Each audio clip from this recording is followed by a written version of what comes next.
देवा माता जगी पार्वती पिता महादेवा जय गणेश देवा जय गणेश देवा जय गणेश जय गणेश जय गणेश देवा माता जगी पार्वती पिता महादेवा जय गणेश देवा जय गणेश देवा जय गणेश जय गणेश जय गणेश देवा माता जगी पार्वती पिता महादेवा जय गणेश देवा जय गणेश देवा जय गणेश जय गणेश जय गणेश देवा माता जगी पार्वती पिता महादेवा जय गणेश देवा जय गणेश देवा।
निर्धन को माया बाधन को पुत्र देत निर्धन को माया चढ़े फूल चढ़े और चढ़े देवा जय गणेश जय गणेश जय गणेश देवा जय गणेश देवा जय गणेश देवा जय गणेश जय गणेश जय गणेश देवा माता जगी पार्वती पिता महादेवा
थांबला पुरण करो जाऊ बलिहारी देत सिद्धि देत बुद्धि देत देवा जय गणेश जय गणेश जय गणेश देवा जय गणेश देवा जय गणेश देवा जय गणेश जय गणेश जय गणेश देवा माता जाकी पार्वती पिता महादेवा जय गणेश देवा जय गणेश देवा जय गणेश जय गणेश जय गणेश देवा माता जागी पार्वती पिता महादेवा जय गणेश देवा जय गणेश देवा जय गणेश देवा जय गणेश देवा जय गणेश देवा जय गणेश देवा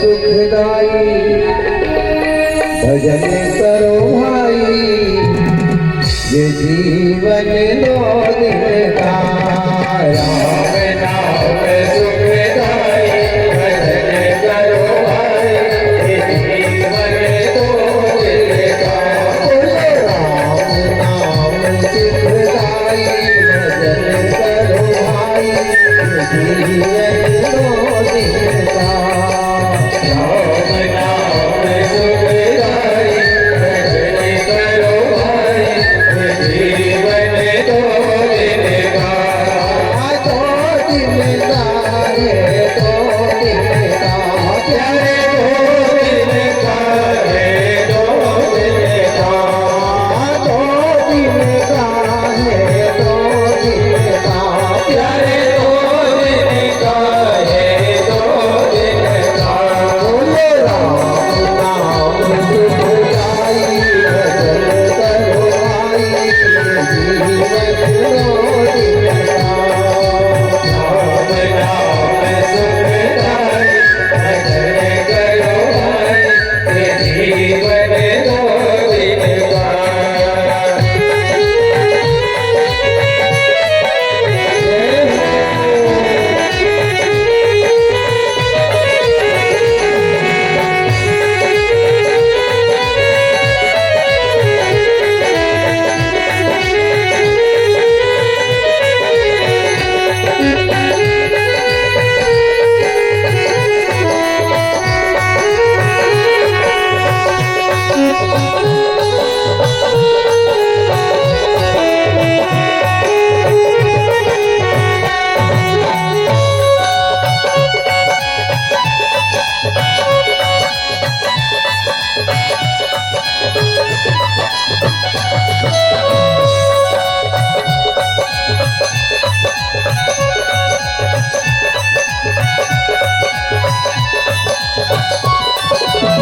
जीवन है माटी का पुतला ये जीवन है माटी का पुतला ये मानो तन माटी का पुतला ये मानो तन माटी का पुतला माटी का पुतला है माटी का पुतला माटी का पुतला है माटी का पुतला पानी लगे भूल जाई भजन करो भाई ये जीवन दो दिन का पानी लगे भूल जाई भजन करो भाई ये जीवन दो दिन का बोले राम नाम सुखदाई भजन करो भाई ये जीवन दो दिन का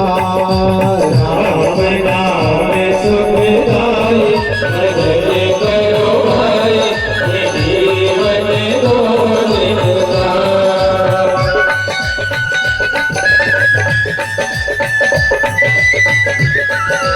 जय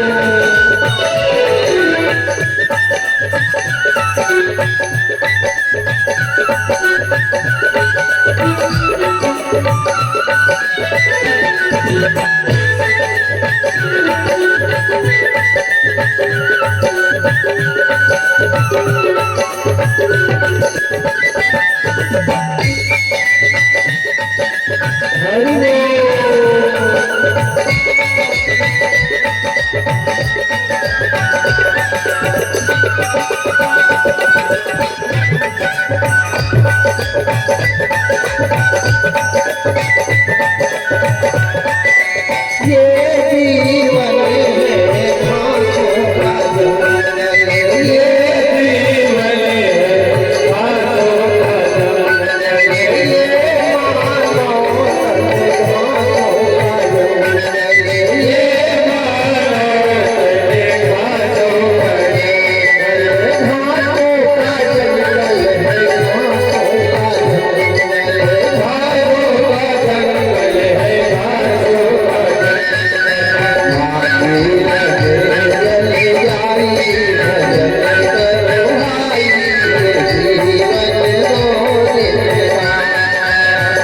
ही मरणात्मा को मोक्ष दिलवाने के लिए करवाया गया है। और जिंदे भी सुने, इसको हल्का सा कम करो, इसका भी आ गया।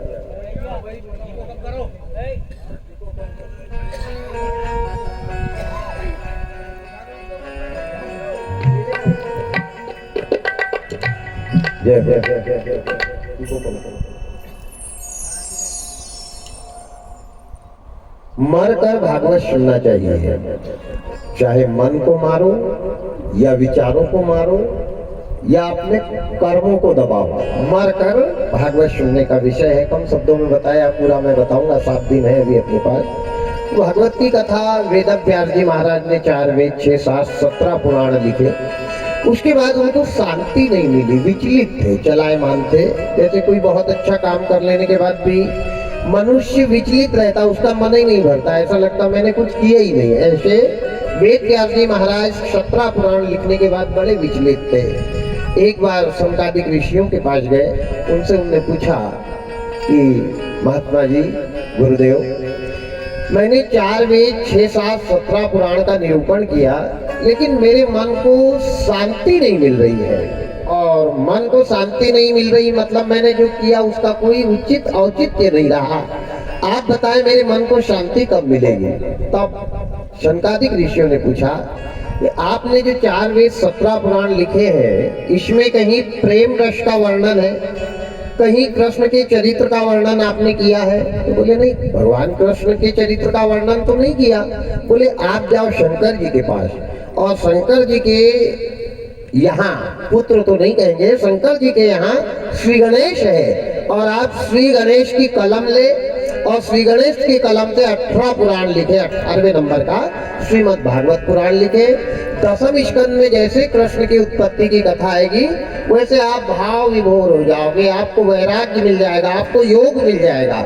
और जब वैराग्य और योग की आपको प्राप्ति हो गई, तो आपके मन को भागने की कोई विषय ही नहीं रहा, वैरागी बन गए, मतलब वैराग्य ले लिया, मन की कोई बात ही नहीं आएगी।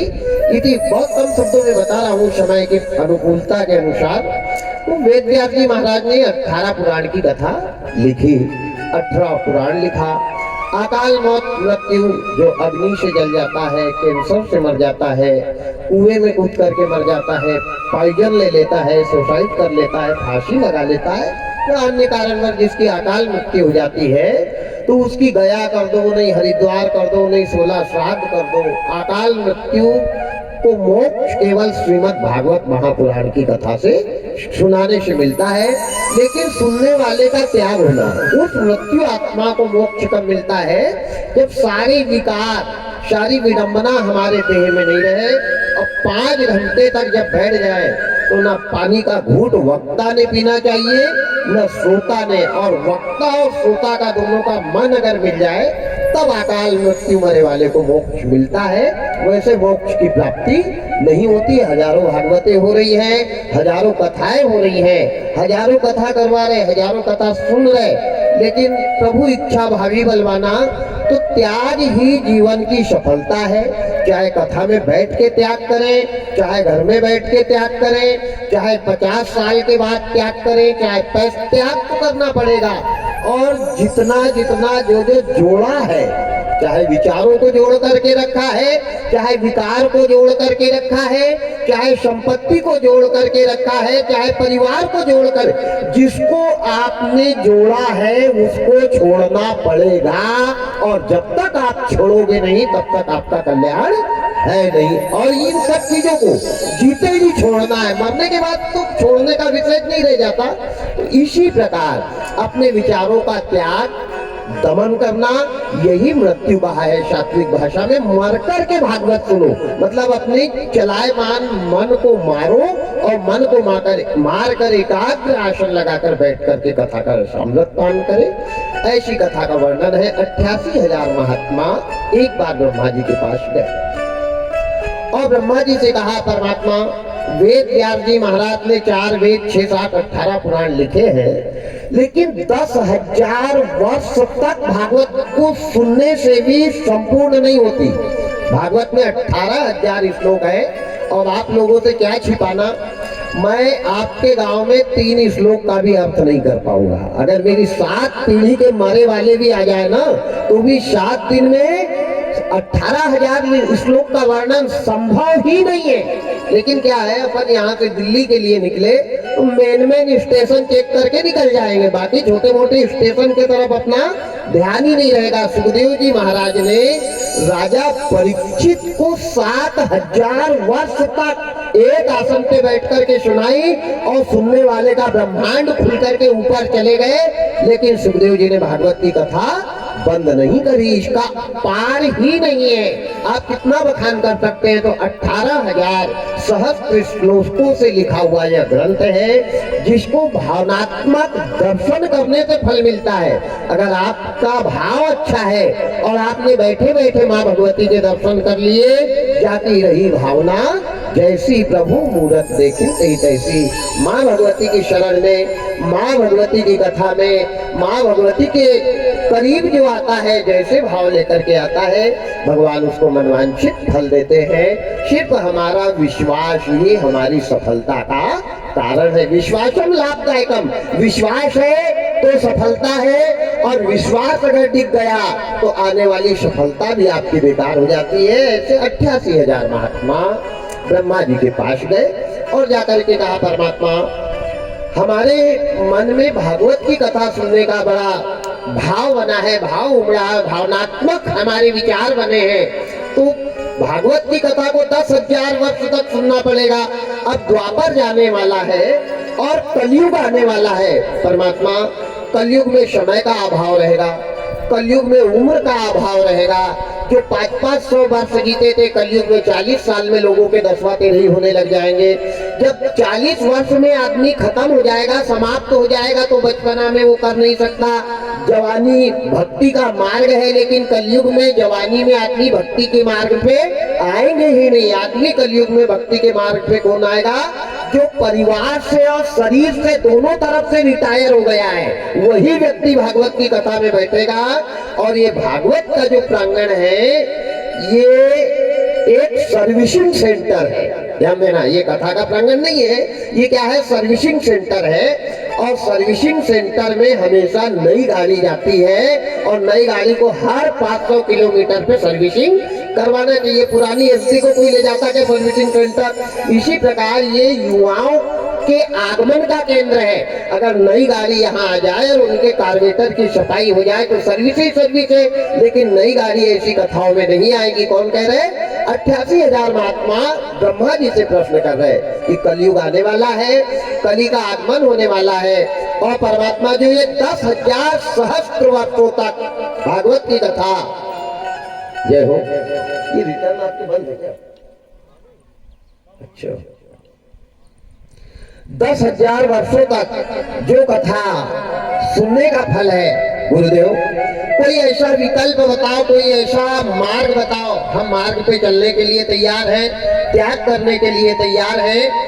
आप ऐसा मार्ग बताएं कि 7 दिन में हमको 10,000 वर्ष तक जो सुनने से फल मिलता है, वो फल केवल 7 दिन में हम प्राप्त करना चाहते हैं। क्योंकि जिंदगी 7 ही दिन की है। आदमी 7 दिन में जन्म लेता है, 7 दिन में मर जाता है, 7 दिन में ही परिवार को बसाता है, 7 दिन में जोड़ता है, और 7 में ही सबको छोड़ करके चला जाता है। तो हमको कोई ऐसा विकल्प बताए, ऐसा मार्ग बताए कि 10,000 सहस्त्र वर्ष तक सुनने से जो फल मिलता है वो केवल हमारे को 7 दिन में मिल जाए। ब्रह्मा जी ने कहा भैया ये अपने वश का काम नहीं है, क्योंकि सबके काम अलग अलग दिए हुए हैं। यहाँ पालन करता कोई है, संहार करता कोई है, सृष्टि रचयिता कोई है, रक्षकार कोई है। तो एक काम करो, अपन शंकर जी के पास चलते हैं। 33 कोटि देवी देवताओं को लेकर 88,000 महात्मा और सूत जी महाराज, ये सारे के सारे भूत भावन भोलेनाथ कैलाश पर्वत के पे शंकर भगवान के पास गए। वहां जाकर के शंकर जी का ध्यान किया, शंकर जी से प्रार्थना की। कहा भोलेनाथ कोई ऐसा विकल्प बताओ कि 7 दिन में संपूर्ण भागवत श्रवणामृत पान हमारे को मिल जाए और पूरा पूरा फल हमारे को मिले। बोले भाई अपना तो ये काम ही नहीं है, अपना तो सहार करने का काम है, अपना ये काम नहीं है। एक काम करते हैं, सभी लोग चलते हैं क्षीर सिंधु में। कमलापति विष्णु भगवान श्वेत जी की शैया पर विराजमान है। तो सारे देवताओं को लेकर 88,000 महात्मा और सूत जी महाराज सारे के सारे क्षीर सागर में चले हैं। नारायण नारायण नारायण की जय घोष करते हुए सारे के सारे गए। जैसे दरवाजे पर पहुंचे क्षीर सागर के, कमलापति विष्णु भगवान ने देख लिया कि आज सारे देवता, सारे संत महात्मा, यशीची मनीषी सबके सब आए हैं। क्या बात है, उठकर के आसन छोड़ के खड़े हो गए, दोनों हाथ जोड़ करके कि आइए, बड़े भाग्य हमारे जो आप आए। ब्रह्मा जी का सत्कार किया, नारद जी का स्वागत किया, शंकर जी का स्वागत किया, और सारे संत महात्मा यतीथि अतिथि जो भी आए थे सबको किया बड़े प्रेम से। विनम्रता आदमी का सबसे बड़ा आभूषण है, विनम्रता। अगर आपके अंदर विनम्रता के आभूषण आपने धारण किए हैं तो आप की कहीं भी पराजय नहीं हो सकती। विनम्रता के आभूषण धारण किए हुए खड़े हैं कौन? कमलापति विष्णु भगवान हाथ जोड़ करके खड़े। कहिए महात्माओं मैं आपका क्या स्वागत करूं, कैसे आए? ब्रह्मा जी खड़े हुए। ब्रह्मा जी ने याचिका अपनी पेश करी कि इनका कहना है प्रभु कि 7 दिन में 10,000 वर्ष में भागवत सुनने से जो फल मिलता है वो हमारे को केवल 7 दिन में मिले। तो ऐसा कोई आप विकल्प बताओ कि इन महात्माओं को अब कलिकाल आने वाला है, कलयुग आने वाला है, और ये भागवत कथा का संपूर्ण पुण्य 7 दिन में मिल जाए, जो 10,000 वर्ष तक सुनने से मिलता है। अब आदमी की आयु कम हो जाएगी, काम में व्यस्तता बनी रहेगी, समय नहीं रहेगा। और कलयुग में तो ऐसे ऐसे कथा वाचक आ जाएंगे कि बिना। अच्छा एक बात ध्यान देना, धर्म जिस भी धर्म का काम हो, यहाँ से लगा के अयोध्या तक की बात कर रहा हूँ, ध्यान से सुनना। जो भी धर्म के काम में धन लग रहा है, धर्म और धन दोनों की तुलना अलग अलग है। धन से धर्म नहीं खरीदा जाता, और धर्म के काम में अगर धन लग रहा है तो वो धर्म का काम हो ही नहीं सकता, और उसका आपको 0% पुण्य मिलेगा। ये भी बात याद रखना। धर्म के काम में धन कदापि नहीं। जहाँ धन रहता है वहाँ धर्म नहीं रहता, और जहाँ धर्म रहता है वहाँ धन नहीं रहता। ये शास्त्र इस बात का प्रमाण है। अब गहलोत परिवार सोचेगा कि भाई इतना पैसा मेरे को तो पहले ही महाराज जी ने 1.5 लाख रुपए बता दिए, तो ये भगवान को पैसा आपका नहीं लग रहा है। आपका पैसा किसको लग रहा है? टेंट वाले को लग रहा है, इसका परिवार है, बेटा है, बेटी है, साउंड वाले को लग रहा है। महाराज के भी 2-4 बच्चे हैं, साथ में 8-10 लोग आए हैं, इनको पैसा लग रहा है। केवल धर्म और आपका भाव भगवान को लग रहा है। तो आप 7 दिन तक धन की तुलना धर्म से ना करें। गहलोत परिवार से मेरा निवेदन है कि इतना पैसा खर्चा करने के बाद ये पैसा भगवान को नहीं जा रहा है।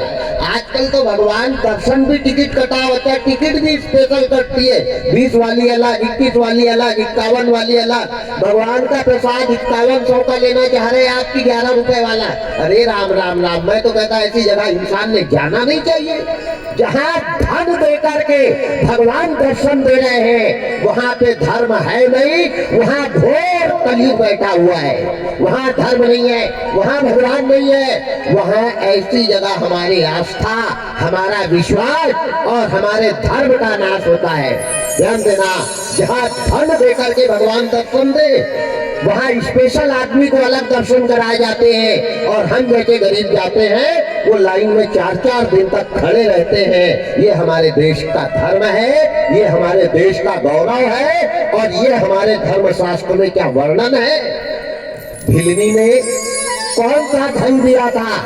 केवट ने कौन सा धन दिया था? जटायु ने कौन सा धन दिया था? सुदामा ने कौन सी दौलत दे दी थी भगवान को? ये सारे शास्त्र प्रमाण है। तो जहाँ धन है वहाँ धर्म नहीं है, इस बात को तो आपको मानना पड़ेगा। वारे परमात्मा, मैं 7 दिन में वो भी बताऊंगा प्रमाण की कहाँ धन था और कहाँ धर्म था।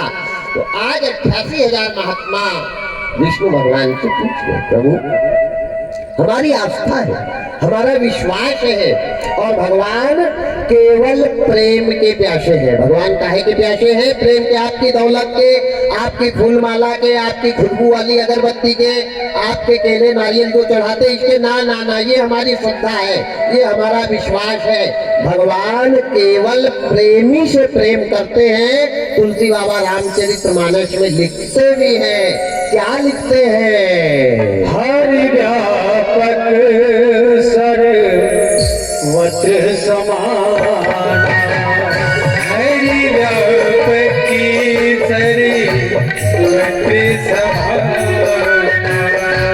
प्रेम से प्रगट होई मैं जाना, प्रेम से प्रगट होई मैं जाना। हरि व्यापक सर्वत्र समान, हरि व्यापक सर्वत्र समान, प्रेम से प्रगट होई मैं जाना, प्रेम से प्रगट होई मैं जाना। सिया राम जय राम, जय जय राम,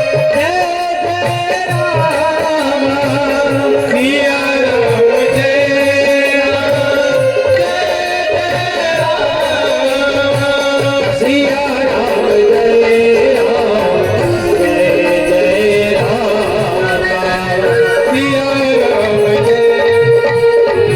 जय राम। राम ही केवल प्रेम प्यारा, जान ले ही जो जानन हरा। भगवान केवल आपके प्रेम के, और प्रेम भी कैसा? निश्चल प्रेम हो। हमारा प्रेम में भी छल है, कपट है। हम मंदिर जा रहे हैं 5 रुपए का नारियल लेके और 50 रुपए की मन्नत मांग के आते हैं। जैसे 5 रुपए का नारियल चढ़ा के ईश्वर के ऊपर बहुत बड़ा हमने उपकार कर दिया। 5 का नारियल चढ़ाया और 25 एकड़ की लिखा पढ़ी की अरदास लगा दी कि मेरी लिखा पढ़ी 25 एकड़ की हो जाए। एक नारियल में क्या? भगवान तेरे नारियल से प्रसन्न है। केवल भाव, जाती रही भावना जैसी। तो मेरा निवेदन है गहलोत परिवार से कि 3-4 लाख रुपए जो आप खर्च कर रहे हैं 7 दिन में, इसके बदले आपको क्या मिल रहा है? इस बात पे विशेष ध्यान देवें। भागवत की कथा के बाद परिवार में परिवर्तन नहीं आया, हमारे स्वभाव में परिवर्तन नहीं आया, हमारे गांव में परिवर्तन नहीं आया, हमारे बहू बच्चे पत्नी में परिवर्तन नहीं आया, तो ये समझना किसी कायर ने भागवत सुनाई है या किसी कायर ने भागवत सुनी है। विचारों को, कचरे को निकाल के जो बाहर फेंक दे वो भागवत है। भाग धन अवगत, आने वाले समय से जो अवगत करवा दे वो भागवत है। और जब भाग्य का उदय हो जाए और इसका रसपान हमारे दरवाजे पे आ जाए वो भागवत है। समझ जाओ भाग्य का जिस दिन उदय होना है। और ये गहलोत परिवार की देन नहीं है, गहलोत परिवार की कमाई नहीं है जो इनके दरवाजे आज भागवत हो रही। वो इनके पूर्वजों ने कोई ऐसा पेड़ लगा करके गए थे जिसका फल आज पका है, जिसका रसा स्वादन नगरवासी, क्षेत्रवासी और परिवार के लोग कर रहे हैं। यही कथा को सुनने की इच्छा 88,000 महात्माओं ने करी और 7 दिन में 10,000 वर्ष तक सुनने का फल 7 दिन में प्राप्त हुए। ऐसे भाव प्रकट किए। भगवान नारायण विचार करने लगे, चिंता नहीं किया, चिंतन करने लगे। चिंतन करोगे तो भटका वाला मार्ग सामने आ जाएगा और चिंता करोगे तो सामने का मार्ग भी भटक जाओगे। इसलिए किसी भी बात की चिंता नहीं करना चाहिए, चिंतन करो। चिंता से चतुराई घटे, दुख से घटे शरीर और पापन से लक्ष्मी घटे, कह गए दास कबीर। तो चिंता किसी चीज की नहीं करना, चिंतन करना चाहिए। आदमी ने हमेशा चिंतन में, लक्ष्मी नारायण ने कहा, भगवान विष्णु ने हाथ जोड़ करके कहा कि इसका एक विकल्प है। खैर 7 दिन में सुनने का फल मिले या ना मिले ये तो नहीं, लेकिन 7 दिन कथा का महत्व बताया है। भागवत की कथा साप्ताहिक ही होती है और इस कलयुग में 9 दिन की भी भागवत हो रही है, 11 दिन की भी हो रही है, क्योंकि पंडितों को कोई काम है नहीं और 2 दिन बढ़ा करके 2-4 हजार रुपए एक्स्ट्रा ले लेंगे, वो हो गई भागवत। लेकिन भागवत का मूल है सप्तदिवसीय भागवत महापुराण। ये जिंदगी 7 ही दिन की है। अरे त्रिशंकु को 7 घड़ी में मोक्ष मिल गया था, राजा त्रिशंकु को, तो हमारे लिए 7 दिन है। और ये वो गंगा है उत्तर प्रदेश में बहने वाली, भगीरथ ने लाई वाली गंगा, मंदाकिनी गंगा, जितनी भी गंगा है इन गंगाओं में तन साफ होता है। लेकिन ये सुखदेव जी की लाई हुई ऐसी गंगा है इसमें मन साफ होता है। और ये गंगा में अगर मन साफ नहीं हुआ तो दुनिया में कोई ऐसी गंगा नहीं बनी है जिससे हमारा मन पवित्र हो जाए। ये वो गंगा है जो आज गहलोत परिवार के पूर्वजों के सानिध्य में उनकी संतति ने लाकर के क्षेत्र के कल्याण के लिए, परिवार के कल्याण के लिए, उन पितरों के कल्याण के लिए करवाई है। वही कथा को सुनने की लालसा 88,000 महात्माओं ने 7 दिन में सुनने का फल बताया। विष्णु भगवान कहने लगे, देखो एक काम है, आपको 7 दिन सुनने का फल मिल जाएगा।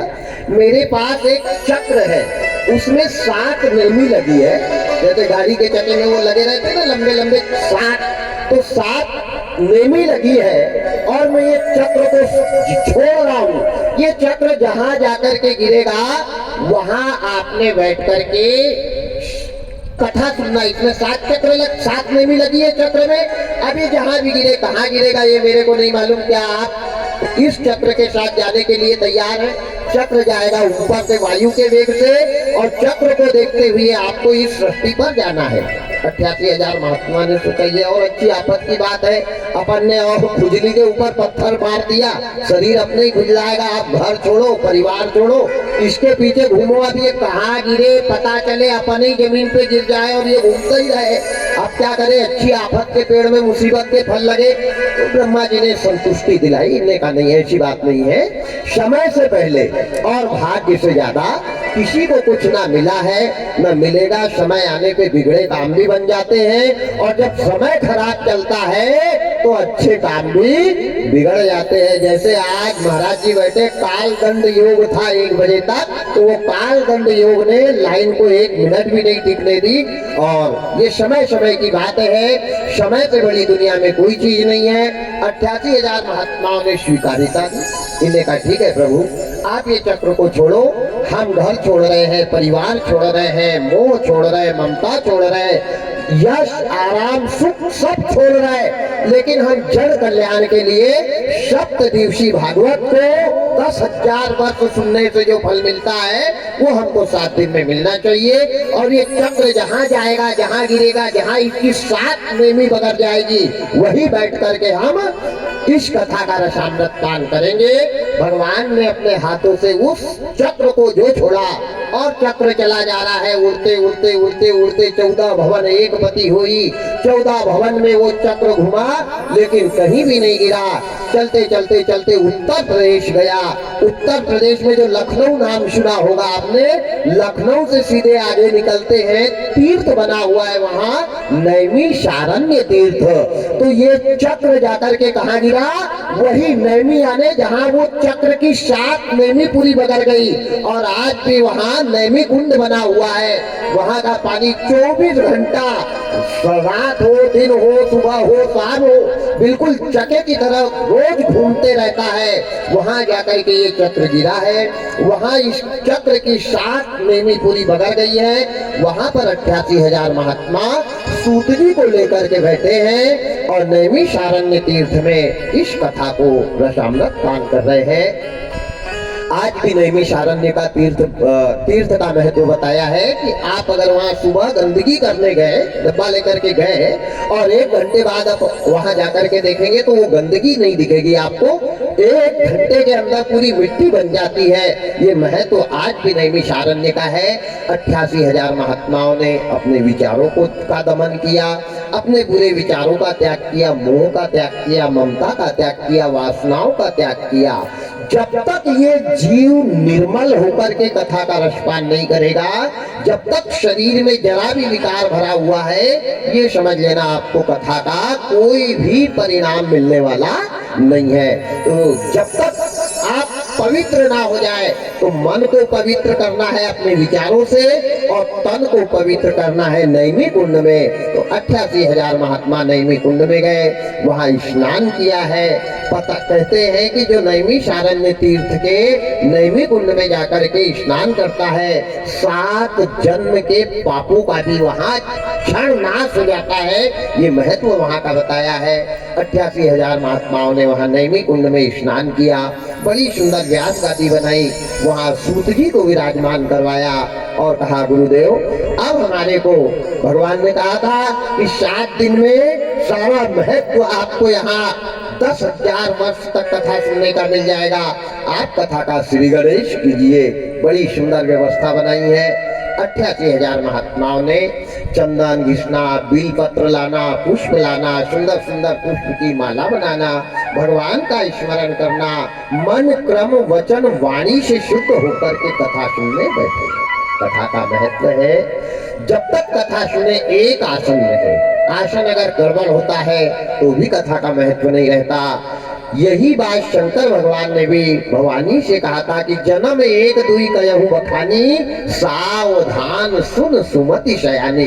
पहला कथा सुनने में देवी तेरे को सावधान होकर के बैठना पड़ेगा। दूसरा, अपनी मति को शुद्ध कर।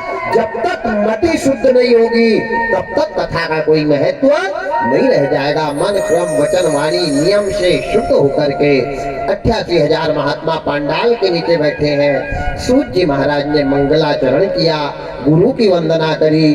सूत जी महाराज ने सुखदेव जी महाराज का ध्यान किया और कथा का धीरे धीरे धीरे श्री गणेश किया। 1 दिन बीता, 2 दिन बीता।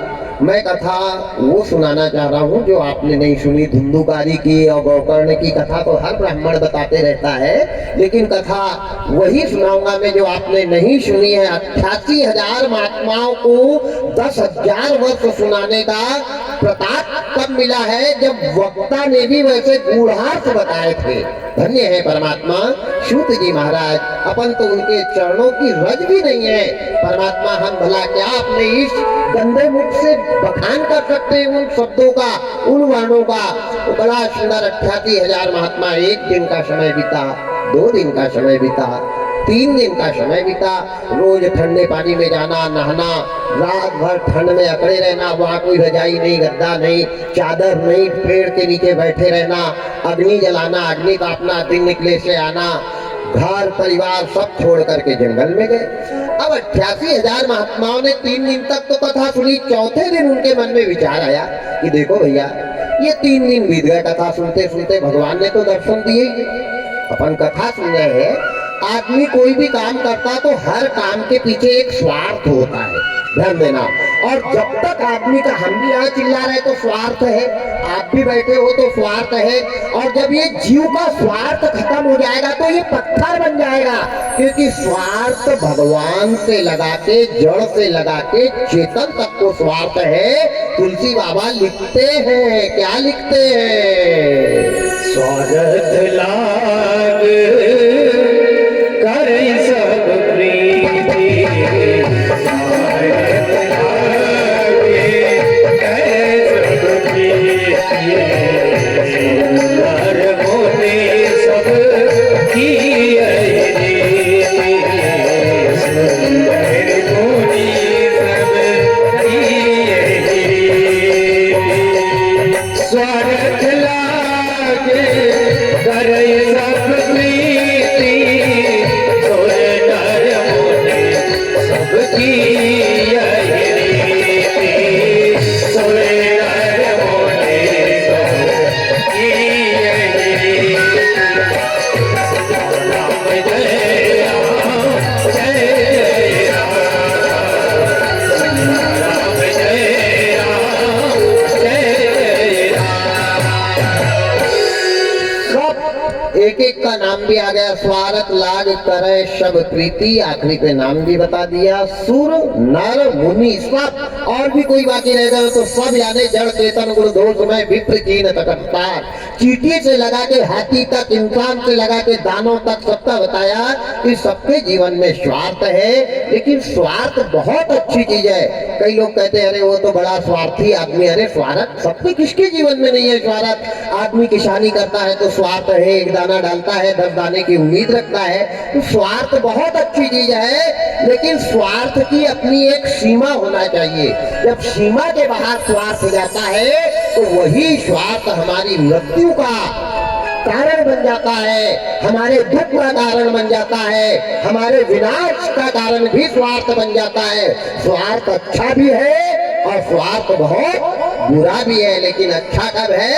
साईत ना दीजिए जामे कुटुंब समाय, मैं भी भूखा ना रहूं, साधु न भूखा जाए। बहुत अच्छा है। संपत्ति विनाश भी करवाती है और संपत्ति से आदमी आबाद भी होता है। इसका प्रमाण लंकापति रावण है।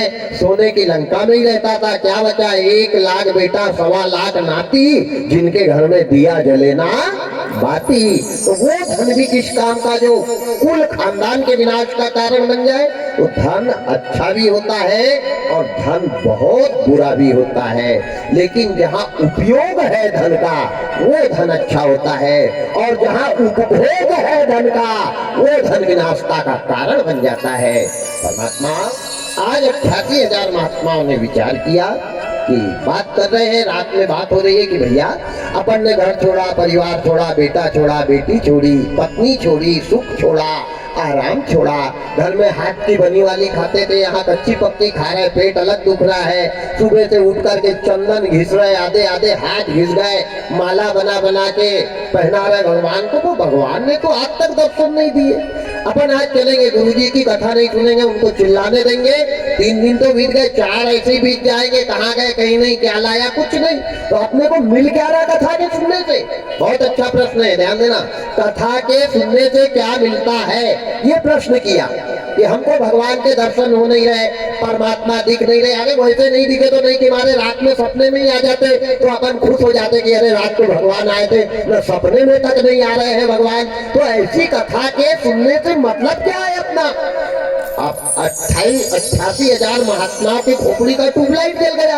उन्होंने कहा बड़ी अच्छी बात भाई, ये बात तो सही है कि अपन ने घर छोड़ा, परिवार छोड़ा, सब कुछ छोड़ा, यहाँ आकर के बैठे और भगवान हमारे को दर्शन नहीं दे रहे। बोले कल एक काम करेंगे, कल कथा बता नहीं सुनना है, सब चलेंगे, गुरुजी को आने देंगे, कथा का शुभारंभ करवाएंगे और जैसे वो शुभारंभ करेंगे वैसे अपना प्रश्न अपन रख देंगे। अगर गुरुजी उत्तर देते हैं तो 4 दिन और बैठेंगे। और गुरुजी ने उत्तर देने से नकार दिया तो अपन अपना डेरा उठाएंगे और सीधे घर चलेंगे, क्योंकि खेती बाड़ी का काम करेंगे तो कुछ मिलेगा तब भी। यहाँ कथा सुनने से क्या मिल रहा है? और बहुत सही बात है भाई, कर्म प्रधान है। बिना अगर मान लो 1 महीना तक हम यहीं बैठे रहे और आपको कहे नहीं माले ही जपू, तो क्या आपकी मूंग योरेज दे देगी क्या? है मूंग का योरेज पाने के लिए मूंग के खेत में, तो कर्म के बिना कोई चीज असंभव नहीं है। कर्म अलग होता है, कर्म में धर्म हो सकता है लेकिन धर्म में कर्म नहीं हो सकता। इस बात को भी ध्यान देना। कर्म करते करते आप धर्म कर सकते हो, लेकिन धर्म में कर्म को अगर जोड़ा तो धर्म बेकार हो जाता है। आज महात्मा 88,000 महात्माओं ने यही विचार किया और विचार करके बढ़िया सुंदर सुबह उठे, नहाया धोया, नहा धो करके गए। और जैसे गुरुजी आए, गुरुजी भी चंदन तिलक विलक लगा के आकर के बैठे, प्रणाम किया माँ भगवती को और मंच पे बैठ करके केवल मंगलाचरण आरंभ किया। जैसे मंगलाचरण आरंभ किया 88,000 महात्मा खड़े हो गए। बोले ओ महाराज जी बंद करो कथा, बंद करो, हमको नहीं सुनना तुम्हारी कथा बता। इन्हें कहा क्यों भाई, ऐसे कोई गलत प्रवचन दे दिए मैंने, मेरे मुंह से कोई गलत शब्द निकल गए क्या? चिंता करता है आदमी कि भाई मैं तो कथा बता रहा, मेरे मुंह से तो कुछ गलत नहीं निकला। बोले क्या बात है भाई, कैसे खड़े हो गए? इन्हें कहा गुरुजी हमको कथा नहीं सुनना। बोले कारण क्यों नहीं सुनना? तुम ही तो लेकर के आए कि 7 दिन में कथा का महत्व हमको बताओ। मैं आया, तुम मेरे को लेकर के आए, अब लाने के बाद भी तुम सुनने को तैयार नहीं हो, क्या बात वजह है, क्या कारण है? बोले महाराज जी पहले एक बात बताओ, हमारे से पूजा में कोई गलती हो रही? बोले कोई गलती नहीं हो रही। हम माला गलत फूल की बना के ला रहे? नहीं बढ़िया सुगंधित गुलाब के फूल की माला बना के ला रहे हो आप, वो भी गड़बड़ नहीं है। अच्छा अगरबत्ती वगैरह लगाने में कोई गड़बड़ अगरबत्ती आ गई क्या? नहीं। बोले सब बढ़िया खुशबू वाली आई है, कोई चिंता की बात नहीं है। बोले 1 दिन बीत गया, 2 दिन बीत गया, ठंडे पानी में, हम घर में ठंडा पानी को हाथ नहीं लगाते, हम ठंडे में नहा रहे हैं। तो प्रभु हमारे मन में एक लालसा है कि भगवान हमारे को 3 दिन बीत गए, दर्शन नहीं दे रहे, क्या 4 दिन ऐसे ही बीत जाएंगे, भगवान के दर्शन नहीं होंगे? गुरु जी ने सोचा प्रश्न तो इनका भी बहुत सही, भाई इतना त्याग करके यहाँ आए, तो कोई तो लालसा आदमी रखता है कि भगवान मेरा कल्याण हो जाए, भगवान मेरा अच्छा हो जाए। क्या सही में इनको भगवान दर्शन नहीं देंगे? विषय बड़ा कठिन है, धर्म संकट में पड़ गए हैं गुरु जी। इन्हें कहा भैया एक बात है, आज तीसरे दिन की कथा है, तुम तीसरा दिन पूरा करो, कल आ रहा है चौथा दिन। तो चौथे दिन की कथा चालू करने के पहले मैं तुम्हारे प्रश्न का उत्तर दे दूंगा। अगर भगवान आएंगे तो तुमने कथा सुनना और नहीं आएंगे तो तुम चले जाना, कोई दिक्कत नहीं है मेरे को, मैं तो करता रहूंगा। संकल्प लिया है 7 दिन अकेले ही चिल्लाऊंगा, कोई रहे या मत रहे, कोई से क्या करना है अपने को। इन्हें कहा ठीक है आज के दिन सुनाओ, लेकिन हमारी बात का ध्यान देना, कल बताना पड़ेगा आपको। बोले बिल्कुल बताऊंगा मैं। अब गुरुजी प्रवचन देते जा रहे, दिमाग वहीं लगा कि क्या बताऊंगा क्या बताऊंगा क्या बताऊंगा, और कल अगर नहीं बताया तो ये सब चले भी जाएंगे। तो चिंतन कर रहे हैं, जैसे तैसे आरती करी, प्रसाद वितरण करवाया, 88,000 महात्मा अपनी अपनी कुटिया में चले गए। शिव जी महाराज अपने तंबू में गए, जाकर के रात भर बैठे चिंतन कर रहे, सरस्वती जी को याद कर रहे। या कुंदेन्दु तुषार हार धौला, या शुभ्रा वस्त्राविता, या वीणा दंड मंडित करा, या श्वेत पद्मासनामा। आप आकर के मेरी ज्ञानेंद्री में विराजमान हो जाओ, क्योंकि 88,000 महात्माओं ने मेरे से ऐसा प्रश्न पूछा है और मेरे को उत्तर भी देना है माँ, लेकिन मैं उत्तर देने में असमर्थ हूँ, और जब तक आपकी कृपा नहीं होगी तब तक मैं उत्तर नहीं दे सकता। इसलिए हे श्वेत वस्त्र धारणी वीणा वादनी माँ, आप आकर के मेरी ज्ञानेंद्री में विराजमान हो जाओ। ऐसे विचार करते करते 4 बज गए, ब्रह्म मुहूर्त आ गया। ब्रह्म मुहूर्त में गुरुजी उठे, सूत जी महाराज जाकर के नैमी कुंड में स्नान किया, बढ़िया चंदन वंदन लगाया, आकर के मंच को प्रणाम किया, सरस्वती और सिद्धि विनायक गणेश जी महाराज का ध्यान किया।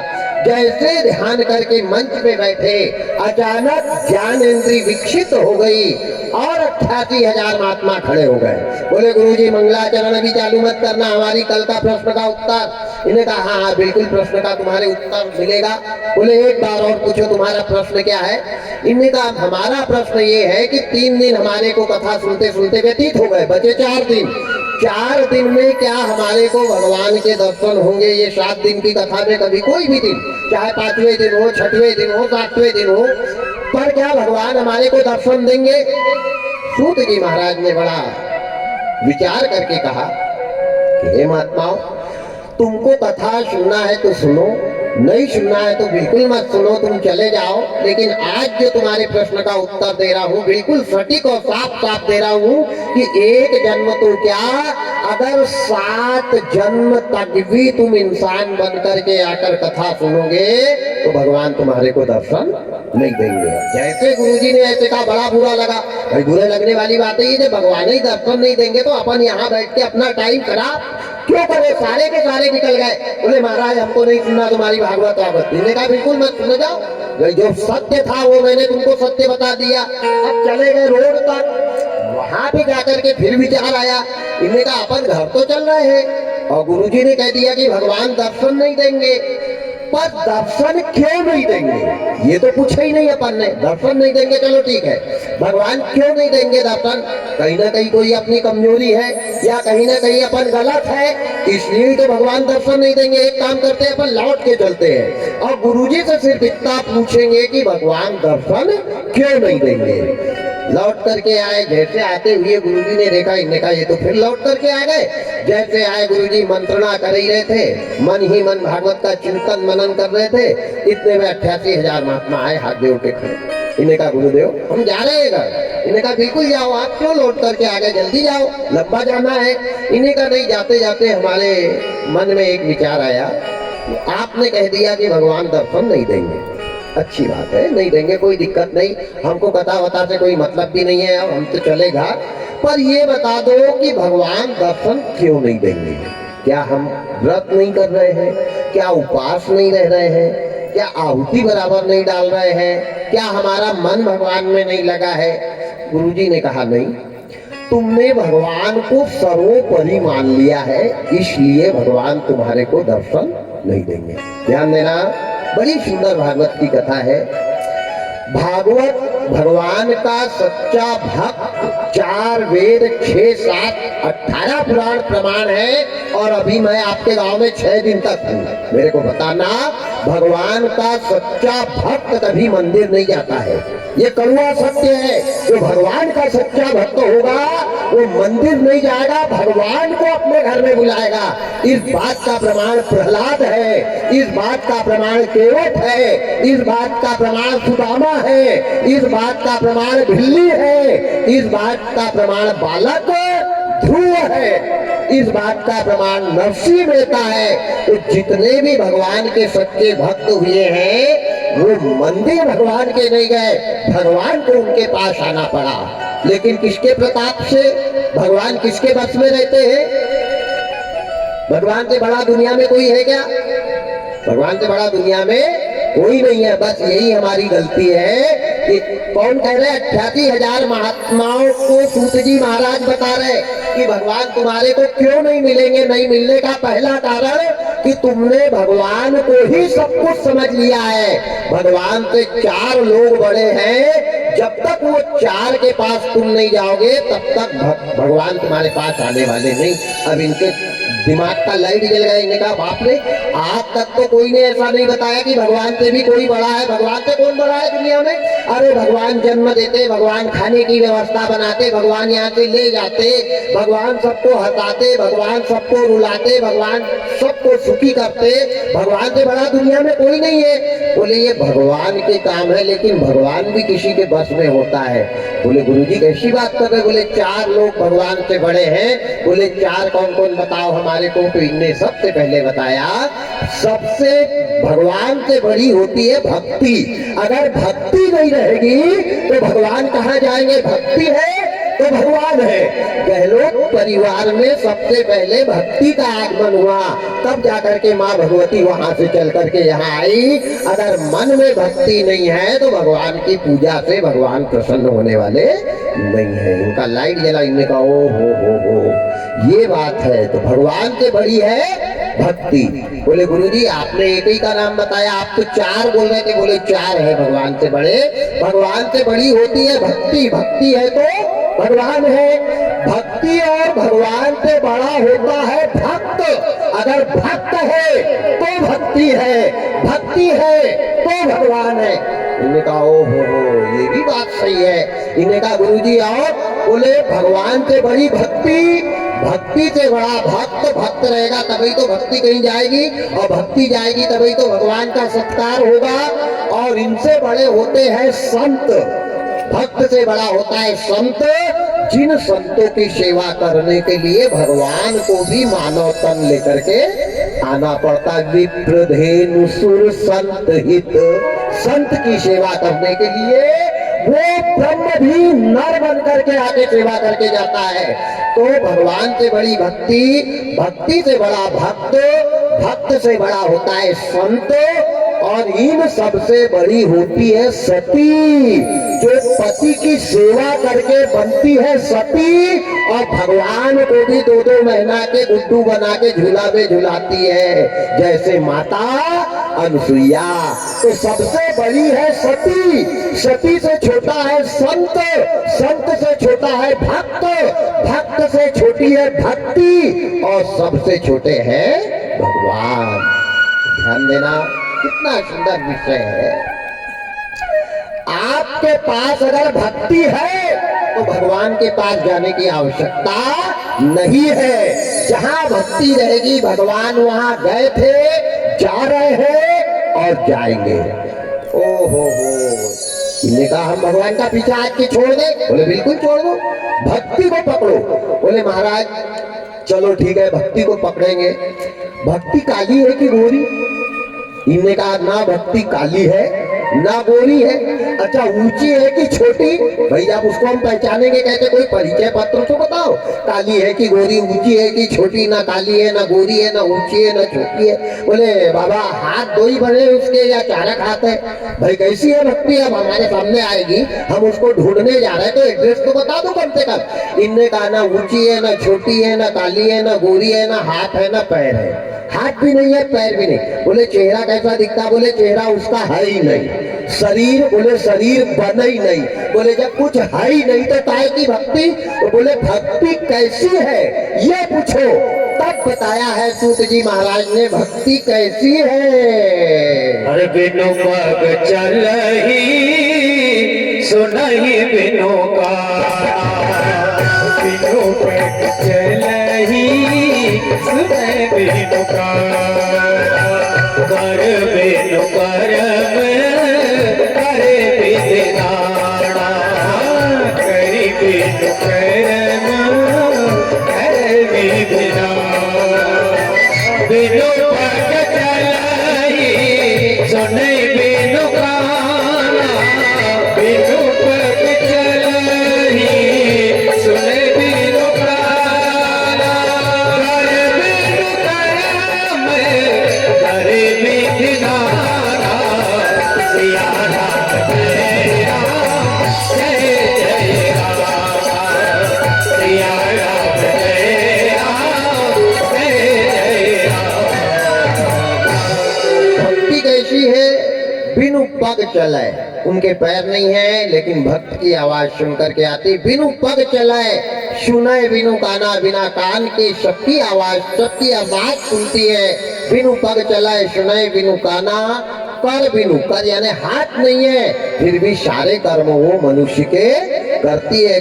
बिनु पग चलाए सुनाए बिनु काना, कर बिनु कर्म करे विधि नाना। ये उसका स्वरूप है, निराकार है, लेकिन निराकार ही शरीराकार लेकर के आता है। अच्छा अच्छा निराकार आएगी कब? अब चलो उसका रंग नहीं है रूप नहीं है, आपने बता दिया। बिनु पग चले सुनाए बिनु काना, कर बिनु कर्म करे विधि नाना। आएगी कब? कथा के सुनने से बोले आती ही नहीं कभी। मंदिर जाएंगे तो मिल जाएगी क्या? मंदिर जाने से भक्ति नहीं आती। अच्छा हवन करेंगे 2-4 पीपा घी जला देंगे तो भक्ति आ जाएगी क्या? ना ना ना, बिल्कुल नहीं आएगी। तो भक्ति स्वतंत्र है, 2 ही लोग स्वतंत्र है दुनिया में, एक मौत और एक भक्ति। बाकी हमारा देश स्वतंत्र, अरे राम राम नाम है स्वतंत्रता का। हमारा देश का व्यक्ति पर्सनल स्वतंत्र नहीं है, तो क्या देश स्वतंत्र होगा? अनाज हमारा मंडी में बोली दूसरा लगा रखा है कि स्वतंत्रता है। ये स्वतंत्रता केवल नाम है स्वतंत्रता का। स्वतंत्र केवल 2 ही लोग हैं, एक मौत और एक भक्ति। ये स्वतंत्र है, पर ये आते कब है? बड़ा सुंदर बताया सूत जी महाराज ने 88,000 महात्मा को कि बिनु पग चलाए सुने बिनु काना कर बिनु कर्म करे विधि नाना। महात्माओं ने पूछा ये हमारे पास आएगी कब, ये बताओ। तो बता रहे हैं 88,000 महात्माओं को। भक्ति स्वतंत्र सकल गुण खानी, भक्ति स्वतंत्र सकल गुण खानी, बिनु सत्संगन पावहि प्राणी, बिनु सत्संगन पावहि प्राणी। भक्ति स्वतंत्र सकल गुण खानी, भक्ति स्वतंत्र सकल गुण खानी, बिनु सत्संगन पावहि प्राणी। सिया राम जय राम जय जय राम, सिया राम जय राम जय जय राम। बड़ा सुंदर बताया। भक्ति स्वतंत्र है, हवन करने से आती नहीं, मंच पे बैठ करके चिल्ला चिल्ला के भागवत बताने से पंडित के अंदर भक्ति आ जाए। अरे राम राम राम राम राम राम, असंभव, पॉसिबल ही नहीं। हवन करे 10 घंटा बैठ करके भक्ति आ जाए, बिल्कुल नहीं। मंदिर में जाकर के 2 बाल्टी पानी उंडेल के आ जाए, बिल्कुल नहीं आएगी। कब आएगी? भक्ति स्वतंत्र सकल गुण कानी, लेकिन आती कब है? बिनु सत्संग न पावही प्राणी, जब तक सत्य का संग ना हो। और कलयुग में सत्संग नहीं रह गया मेरे भाई। कहाँ है सत्संग? सत्संग करने वाले की औलाद को भगवान ने कटवाया है, ध्यान देना। सत्संग करने वाले की पत्नी नौकर रही है, सत्संग करने वाले के बेटे को काले नाग ने डसा है, सत्संग करने वाले राजा को भंगी के घर काशी की मरघट में पानी भरना पड़ा है, सत्य पे चलने वाले की औरत दर की ठोकर खाई है, सत्य पे चलने वाले ने संकट का सामना किया है और धर्म के लिए मरना पड़ा। कौन कौन को? सिद्धि दधीचि हरि चंद्र नरेशा, सहे धर्म एक कोटि कलेशा, सहे धर्म एक कोटि कलेशा।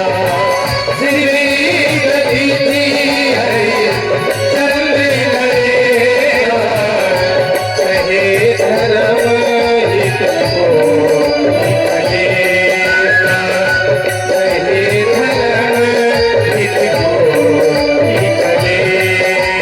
सिद्धि दधीचि हरि चंद्र नरेशा, सहे धर्म एक कोटि कलेशा, सिद्धि दधीचि हरि चंद्र नरेशा, सहे धर्म एक कोटि कलेशा। सिया राम जय राम, सिया राम जय राम जय जय राम, सिया राम जय राम जय जय राम, सिया राम जय राम जय जय राम। जब तक ये जीव सत्य का संग नहीं करेगा, सत्संग करना मतलब रात भर बैठ करके भजन गाना सत्संग नहीं है, ये टाइम पास है। मंच पे बैठ करके चिल्ला चिल्ला के भागवत बताना ये सत्संग नहीं है, ये तो कर्म है, कर्म है, धर्म नहीं है। ये भागवत सुनाना धर्म नहीं है, क्या है? कर्म है। यहाँ जुड़ा है आदमी, स्वार्थ लगा हुआ है, कर्म है, नहीं करेगा तो भूखा मरेगा। ये तो कर्म है, करना पड़ेगा। धर्म और कर्म दोनों अलग अलग है। कर्म शरीर से किए जाते हैं, मुंह से चिल्लाया जाता, और धर्म मन से किया जाता है। धर्म के लिए मन अच्छा होना और कर्म के लिए तन अच्छा होना, दोनों चीज अपनी जगह अलग अलग है। आज पार ब्रह्म परमात्मा दीन बंधु दीनानाथ 88,000 महात्माओं को सूत जी महाराज ने बताया। भक्ति स्वतंत्र सकल गुण खानी, बिनु सत संग न पावही प्राणी। तुमको सत्य का संग करना पड़ेगा। सत्यम वदामिमांचितम सत्यनारायणाय नमः।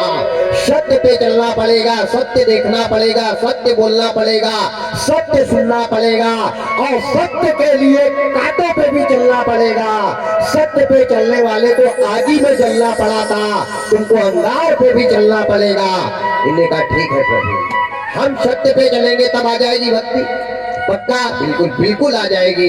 इन्हें कहा ठीक है, लेकिन भक्ति जब तक नहीं आएगी तब तक कथा सुनने का, कथा चिल्ला चिल्ला के बताने का, मंदिर जाने का, चारों धाम की यात्रा करने का, नर्मदा जी की परिक्रमा करने का कोई मतलब नहीं है। ध्यान देना, जब तक भक्ति हमारे पास में ना आए, जब तक ये जीवन में भक्ति का प्रवेश ना हो, तब तक क्यों कि भक्ति के बिना मनुष्य के द्वारा किए गए धर्म के काम बेकार है। जैसे 56 प्रकार का भोजन आपने बनाया, हल्दीराम का गरम मसाला डाला, नीलम के धनिया पाउडर डाला और वो सब्जी में नमक डालना अगर भूल जाओ तो बताओ क्या वो व्यंजन का स्वाद आएगा?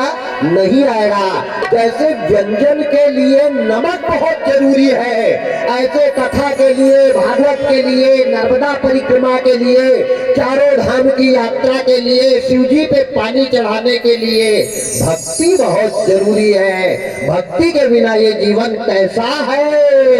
भक्तिहीन नर सोहहि कैसे, भक्तिहीन नर सोहहि कैसे, लवण बिना जल जैसे, लवण बिना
जैसे, नमक के बिना 56 प्रकार के व्यंजन बेकार है, ऐसे भक्ति के बिना चारों धाम की यात्रा, भगवान की पूजा, भगवान की कथा, भगवान के पांडाल सब बेकार है।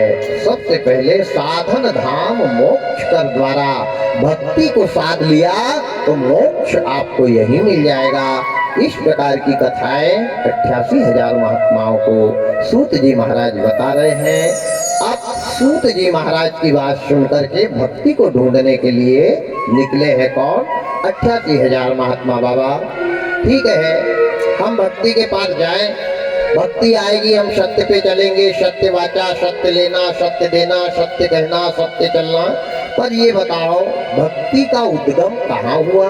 भक्ति किसकी बेटी है? भक्ति कब आई? भक्ति कैसे आई? ये प्रश्न किया है। अब उत्पन्नो द्रव्य देशा नाम ही भक्ति गतो गत्वाहा, इसके आगे की कथा कल 1 बजे से। मेरा निवेदन है गहलोत परिवार से टेंट वाले भैया को बोलकर एक तकत यहाँ बढ़वाएं आज 9 बजे तक, और हम जा रहे हैं थोड़ा बाहर किसी काम को लेकर के। और साउंड वाले भैया से निवेदन है कि पूरे टेबल जनरेटर ला करके आज जो इंस्ट्रूमेंट बंद है सबको चालू करवा के और पूरा कंप्लीट करवा के रखना। क्षमा चाहूँगा, थोड़ा सा स्वास्थ्य गड़बड़ है और डॉक्टर के पास जाना नहीं। मैं बिल्कुल 8 बजे तक आपकी आरती नहीं करता। और कल से मेरा वादा है 1 बजे से जब तक पब्लिक रहेगी, अगर 7 बजे तक भी रहेगी तो बंद करने का अपना कोई समय नहीं रहेगा।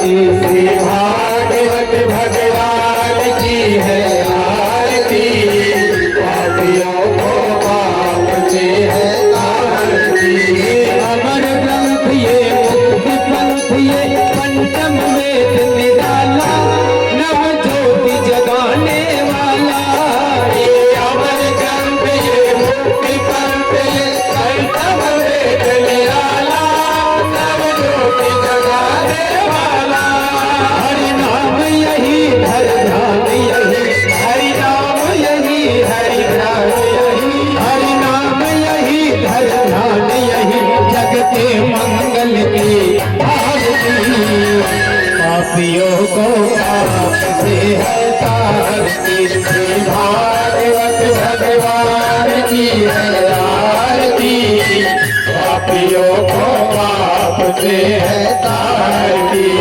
शांति गीत पावन पुनि पापों को मिटाने वाला हरि दर्श कराने वाला ये शांति गीत पावन पुनि पापों को मिटाने वाला हरि दर्श कराने वाला ये सुख करनी भय दुख हरनी ये सुख करनी भय दुख हरनी ये सुख करनी भय दुख हरनी श्री मधुसूदन की आरती पापियों को पाप से है तारती श्री भागवत भगवान की है आरती पापियों को पाप से है तारती मधुर बोल सतपंथ खोल सतमार्ग बनाने वाला बिगड़ी को बनाने वाला मधुर बोल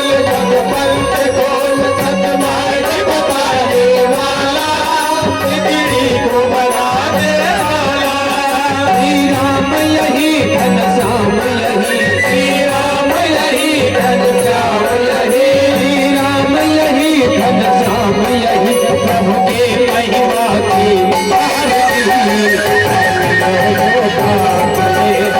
श्री भागवत भगवान की है आरती पापियों को पाप से हरती अपूर्ण गौरव करुणावतारम संसार सारम भुजगेन्द्रहारम संतम ज्ञान भवम भवानी सैतोनम मंदार माला लुसाल नार कपाल माला सचेतराय दिव्याभराय दिगंबराय नमः शिवाय नमः शिवाय त्वमेव माता च पिता त्वमेव त्वमेव बन्धु च सखा त्वमेव त्वमेव विद्याधरं त्वमेव त्वमेव सर्वदेव देव त्वमेव माता चिते देव पुण्यात्मनावा तथैव करोमि अगलं सदं परस्मं नारायणोति